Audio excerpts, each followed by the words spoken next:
I'm Abigail Osry. And I'm Emily Osry. Welcome to Season 6, Episode 33 of El Camino Reality. This week we give you some advice on college commitment, discuss the recent change in hat policy, and of course, toss it over to Josh Schaefer for this week's sports wrap-up.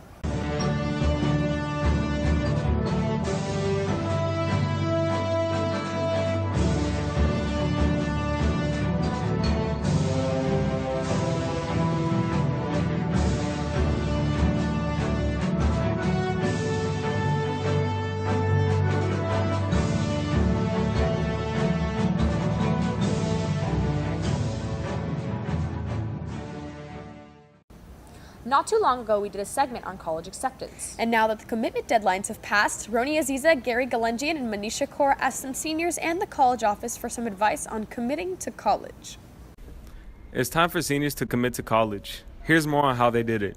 On May 1st, that's the commitment day, what they call the statement of intent to register. That's where all the students have to commit to the one school. A lot of our students will commit to CSUN. There's a lot of students who go to San Diego State. There's a lot of our students go to the UC system. So UC San Diego is a popular one. UC Santa Barbara, a lot of students commit there.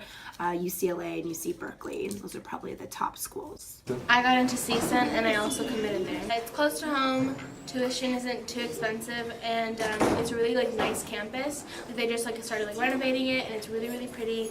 And they have a great theater program that I'm interested in. I committed to San Francisco State University. Committing was easy after I saw the school because I knew it was perfect for me, but the application process was really tedious and tiring.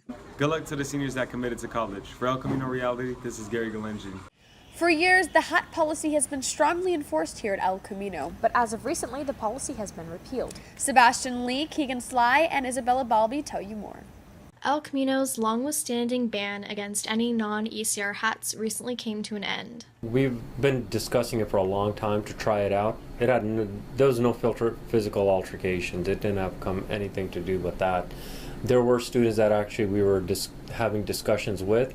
Majority of them were just wasting our time and having tantrums, wanting to wear it. But the reality was there was students that actually did come and speak to us. And it might have been when we were actually taking the hat away from them. And we'd have discussions at that point. And the hat policy, the whole logos and all that was based on 80s policies, gang attire. They think it's gang related. But how is skate hats, normal people just buy hats at a store. People just think they're pretty much stylish. Students were excited to finally get the chance to wear their favorite caps. I myself never really wore hats, but since the new policy, I might actually start wearing the hats that I have and bringing them to school. We decided that we'll give it a test. This isn't a change. This is only a temporary test. We're only testing it this semester to see if we want to continue it or not next year. So it's just a pilot program. Enjoy wearing your favorite caps. For El Camino Reality, this is Isabella Balby. And now let's toss it over to Josh Schaefer for this week's sports wrap-up. Thanks, Emily. Last week was a very productive week for the El Camino Real High School Athletic Department.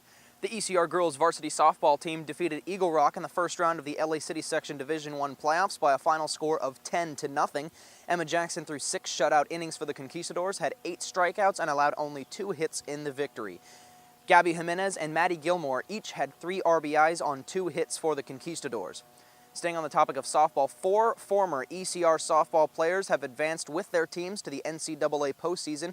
The 2 recent ones including McKenna Ariola at Oregon State University and Zoe Shaw playing for the UCLA Bruins. The varsity volleyball team defeated the Granada Hills Highlanders by a final score of 3-0 in the LA City Section playoffs and will face off with their rivals, the Taft Toreadors, in the semifinals on Tuesday. The winner will advance to the LA City Section championship game this Saturday. Nick Mailer and Valentina Mattioli from the ECR swim team broke school records in 100-yard races last week, while Mariah Clara became the CIF LA City Section Division I diving champion.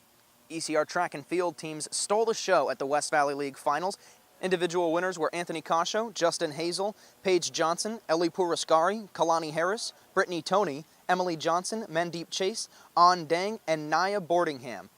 This week's Performance of the Week goes to Nia Boardingham. In her 4 seasons here at ECR-CHS, she has competed for 16 West Valley League championships, and she has won all 16 of them. This Tuesday, the El Camino Real varsity baseball team, who has the number 2 seed in the LA City Section Division I playoffs, will face off with the 18th ranked San Pedro Pirates. Once again, that is Tuesday at 3 o'clock p.m., and we will be live on ecrjournalism.com/live. You can also watch the ECR varsity volleyball game at 7 o'clock p.m. as they will face off with their rivals from Taft High School here at ECR-CHS. Once again, baseball versus San Pedro at 3 p.m. and volleyball versus the Taft Toreadors at 7 o'clock p.m. on ECR Live on ecrjournalism.com/live, the broadcast home of Conquistador Athletics. Don't forget to follow us on Twitter at ECR Live for more updates about when and where our latest broadcast will take place and for updates about Conquistador Athletics. For El Camino Reality, I'm Josh Schaefer. From all of us on the crew of El Camino Reality, Stay sharp, Conquistadores. don't forget to tell your friends to check us out on YouTube or at ecrjournalism.com.